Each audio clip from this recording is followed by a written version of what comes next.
আচ্ছা, একটা জিনিস নিয়ে আজকে আলোচনা করব, সেটা হচ্ছে লাস্ট কয়েকদিন ধরে আমি ভীষণ এক্সপেরিয়েন্স করছি কোলাজেন নিয়ে।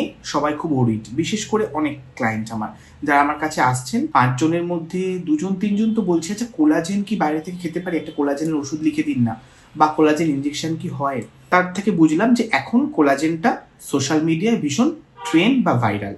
আপনাকে জানতে হবে যে কোলাজেনটা অ্যাকচুয়ালি কি, কোলাজেনটা কেন নষ্ট হয়, কোলাজেন কি থেকে পাওয়া যায়, কোলাজেনটা লুজ হলে আমাদের কি করে বুঝবো কোলাজেনটা লুজ হচ্ছে। কোলাজেন হচ্ছে একটা স্ট্রাকচারাল প্রোটিন, এটা আমি আগেও বলেছি। আমাদের স্কিনের মধ্যে যে টিস্যুগুলো থাকে সেগুলোকে হোল্ড করে রাখতে সাহায্য করে কোলাজেন। যেমন একটা বাড়ি তৈরির সময় যদি আমরা সিমেন্ট দিয়ে ইটগুলোকে গাঁথি, সেই ইটটাকে স্ট্রাকচারে দাঁড় করায় সিমেন্টের যেমন, ওটাই হচ্ছে কোলাজেনের কাজ। এবার কোলাজেন কেন লুজ হয়?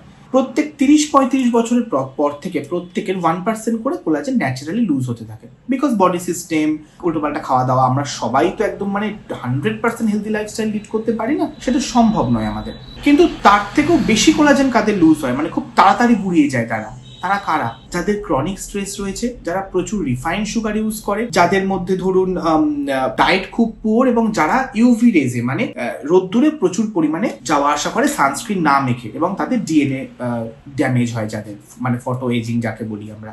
এর ফলে কোলাজেন আমাদের লস হতে পারে।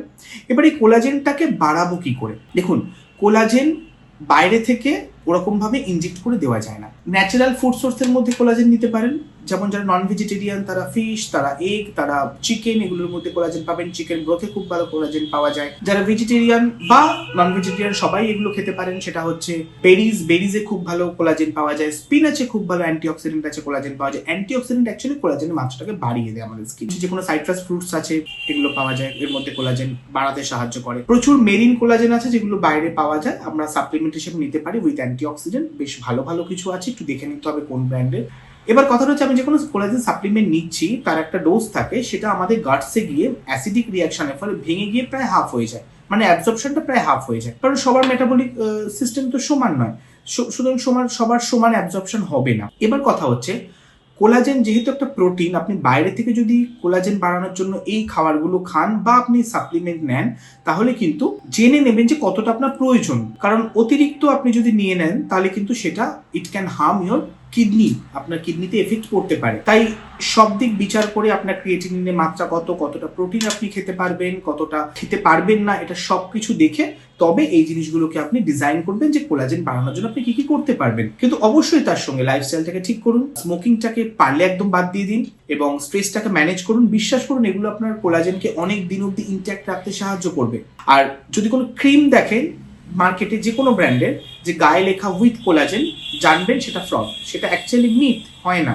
কোলাজেন ক্রিমের মধ্যে মিশিয়ে দেওয়া যায় না। এমন কিছু জিনিস মেশানো যায় যেটা মাখলে কোলাজেন স্কিনে বাড়ে, সিনথেসিসটা বাড়ে।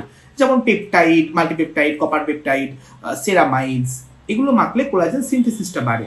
কিন্তু কোলাজেন আলাদা করে ক্রিমের মধ্যে মিশিয়ে রাখা যায় না। ঠিকঠাক জেনে বুঝে নিশ্চয়ই ব্যবহার করবেন কোলাজেন, বা নিশ্চয়ই কোলাজেন যাতে আপনার প্রোডাকশন বাড়ে তার জন্য যা করণীয় সেগুলো করবেন, কিন্তু ভুলভাল করবেন।